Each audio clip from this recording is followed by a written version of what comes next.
Bom dia a todos. Vamos mais um estudo bíblico, gente. Nós vamos ler Isaías 45, tá bom? Isaías 45, versículo 21. Anunciai e chegai-vos e tomai conselhos todos juntos. Quem fez ouvir isso desde a antiguidade? Quem desde então o anunciou? Porventura não sou eu o Senhor? E não há outro Deus senão eu, Deus justo e Salvador. Não há fora de mim. Olhai, olhai para mim, e sereis salvos, vós todos, os termos da terra, porque eu sou Deus e não há outro. Por mim mesmo tenho jurado, saiu da minha boca a palavra da justiça. E não tornará atrás, que diante de mim se dobrará todo joelho, e por mim jurarás toda a língua. De mim se dirá: deverás no Senhor a justiça e força. Até eles virão, mas serão envergonhados todos que se irritarem contra ele. Ninguém é maior do que Deus, tá, gente? Ninguém. Pode ter o cargo que tiver, mas eles não passam de um simples mortal que um dia vai morrer e vai virar pó, né? E Deus vai continuar sendo Deus. Mas no Senhor será justificado e se gloriará todo descendente de Israel, viu?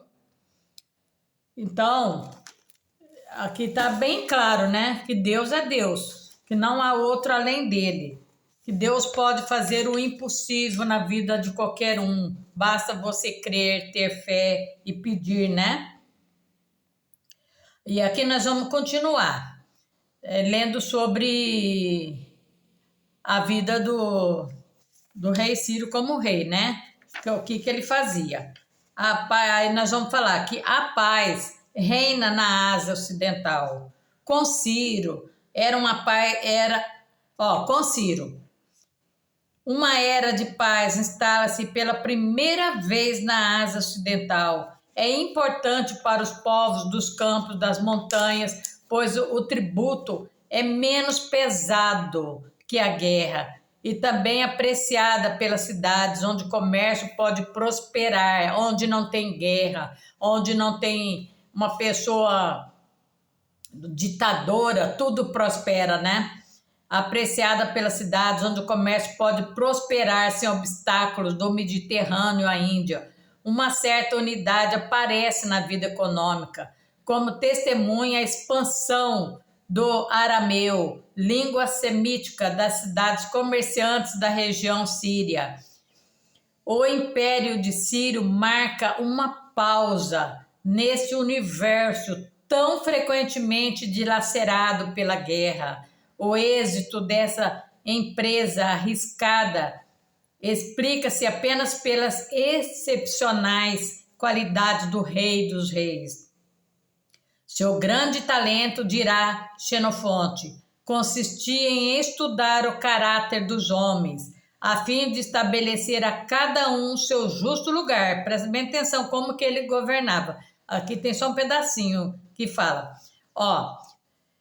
O caráter dos homens, a fim de estabelecer a cada um seu justo lugar, de dar autoridade em proporções ao mérito, de fazer com que o bem público concorresse para o bem particular e de conduzir todo o Estado para um movimento tão regular que tudo se ligava e se sustentava, e que a força de uns jamais fosse empregada para o bem de outros. Cada um tinha o seu distrito, acrescenta o historiador grego, e seu objeto particular, do qual prestava contas a quem estivesse num posto superior ao seu, e esse a um terceiro, e assim por diante, até que de nível em nível, através dessa subordinação regrada, o conhecimento dos negócios chegava ao rei, que não permanecia ocioso. O rei, ele não era ocioso no seu cargo, ele não ficava sentado no seu trono só olhando, né? Ele ia ver pessoalmente o que estava acontecendo, mas era como a alma do corpo do Estado, que dessa maneira ele governava com tanta facilidade quanto um pai governa a sua família. Ele dava atenção a tudo e a todos. Uma grande figura para os séculos futuros é a figura do rei Ciro. Ciro era desses soberanos nato, cuja coroação todos aplaudem, dirá Emerson, um grande estudioso. O persa de olhar de águia é visto pelo historiador americano como um titã. Não lhe faltava quase nenhuma das qualidades que formam os grandes homens. Ele era... Olha como que as pessoas gostavam dele, né, gente? Ó, não faltava nada nas qualidades, né? Ele tinha sabedoria. Hoje minha neta não dormiu, ela tá hoje meio nervosa, então por isso que ela tá gritando, tá?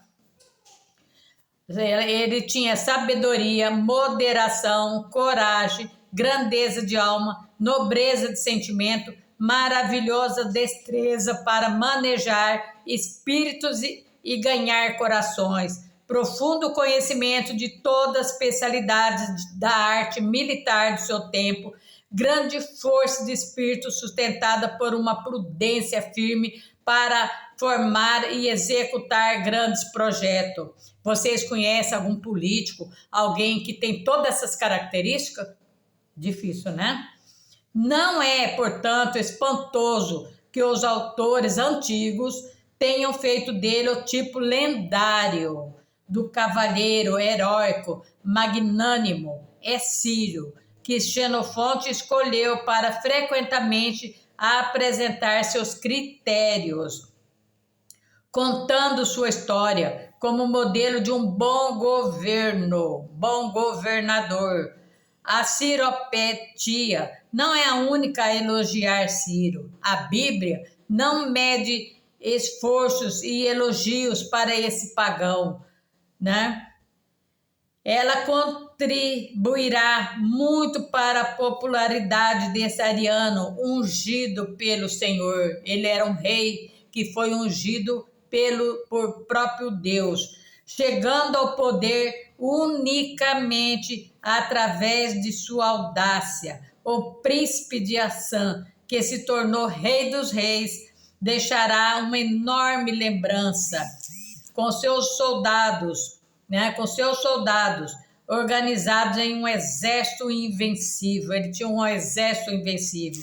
Ciro submeteu todos os grandes impérios de sua época, dando fim por mais de 1000 anos de domínio semítico da Ásia Ocidental. Ele saberá fazer com que os povos e as dinastias conquistadas participem do sonho ariano. Ciro saberá se fazer estimar pelos antigos adversários. Até os adversários dele admiravam ele, viu, gente? Seu império, junto aos do romano, foi o maior da antiguidade. No panteão dos homens ilustres, o rei dos reis conquistou seu lugar e os séculos não poderão esquecê-lo e jamais poderá apagar. Aí no túmulo de Ciro está escrito: eu sou Ciro, que conquistou esse império para os persas. Não cobice um ínfimo punhado da terra que recobre o meu corpo. Este é o epitáfio lacônico escrito na pedra branca do túmulo de Ciro. O local domina a planície de Passargada, que no seu tempo foi uma capital espiritual, um pedestal monumental, blocos telhados com cuidado, mausoleu é sombrio, paredes largas, parecidas com mármore, duplo teto nórdico das sepulturas de Siak. Ciro repousa solitário no coração do território persa. No tempo de Alexandre, seu féretro ainda existia. Disse que o macedônio veio inclinar-se diante de seus restos antes de seguir seu caminho. As narrações do fim de Ciro divergem quanto às circunstâncias. Segundo Xenofonte, ele morreu tranquilamente em seu leito e já muito idoso. Ao fazer os filhos vir à sua presença, deu-lhe os últimos conselhos e pediu que seu corpo fosse devolvido à terra. Depois de ter dito essas palavras, relata Xenofonte, ele cobriu o rosto e morreu, deixando todos pesarosos. Isso uns falam que ele morreu assim, outros já falam que ele morreu em combate. Agora aqui fala assim, parece mais provável que Ciro tenha morrido em combate, dirigindo uma expedição nos distantes territórios do leste, onde incessantes excursões de nômades oriundos das estepes da Ásia Central semeavam problemas e insegurança. Mas aí qual que você prefere ficar, né? Eu prefiro ficar com aquela que ele morreu serenamente, né? Do que na guerra. Então, gente, vocês viram, né, que um rei diferente faz grande diferença e fica marcado pela história, pelo resto da vida, pelaquilo que ele fez de melhor, né? As pessoas vão ter boas lembranças, todos vão querer falar dessa pessoa. E aquele que semeia o mal, tempestade, vai ser lembrado, as pessoas vão querer esquecer, né? Esquecer, porque ninguém quer se lembrar de uma pessoa ruim, né? Então, nós vamos orar e nós vamos parar, porque a história dele é muito bonita, eu gostei muito, mas é bom para a gente conhecer, além da Bíblia, mais coisas sobre ele, tá? E eu até gostaria de dar continuidade, mas aí eu vou deixar mais uma coisinha. Quando ele morreu, ficou quem no lugar dele? O rei Cambises. Eu já falei sobre ele, tem até um vídeo sobre o Cambises, o rei louco. Tudo que Ciro fez de bom, o filho dele estragou. Tudo. Pôs tudo a perder, porque ele ficou um rei louco e só causou tristeza e desânimo para todo mundo. Porque o pai dele plantou bons frutos e ele plantou o quê? Amargura, né? Acabou com tudo, ficou doido e foi uma coisa de louco mesmo. Então vamos orar. Senhor Deus Todo-Poderoso, eu peço a Ti, meu Pai, que venha abençoar grandemente a todos nesse dia, Senhor, todos que acompanharam o estudo sobre o rei Ciro, Senhor. Eu peço a Ti, meu Pai, que abençoe poderosamente, vai abençoando a nossa nação. Nós precisamos de um governo igual ao rei Ciro, Senhor. Vai abençoando poderosamente, Senhor. Nós estamos pedindo uma pessoa justa, uma pessoa do bem, Senhor. Que o Senhor derruba por terra todo o império da mentira. Entra nos 3 poderes, meu Pai. Com o teu exército de anjos, faça um grande mover, meu Pai. Abençoe a nossa nação, abençoe o nosso agro, os empresários, tanto os grandes empresários, como os médios, como os pequenos, como os artesãos. Abençoe todos aqueles que estão lutando para ter uma casa própria, que seja abençoado, Senhor. Abençoe aqueles que hoje têm muita conta a pagar e não sabem como pagar, que muitas pessoas gostariam de ir no mercado fazer uma compra boa, mas não tem condições, meu Pai. Ó Deus soberano, eu te suplico, vai abençoando o nosso povo que sofre, Senhor, sofre diariamente, meu Pai. Abençoe, meu Pai, abençoe poderosamente, livra, meu Pai, de nossos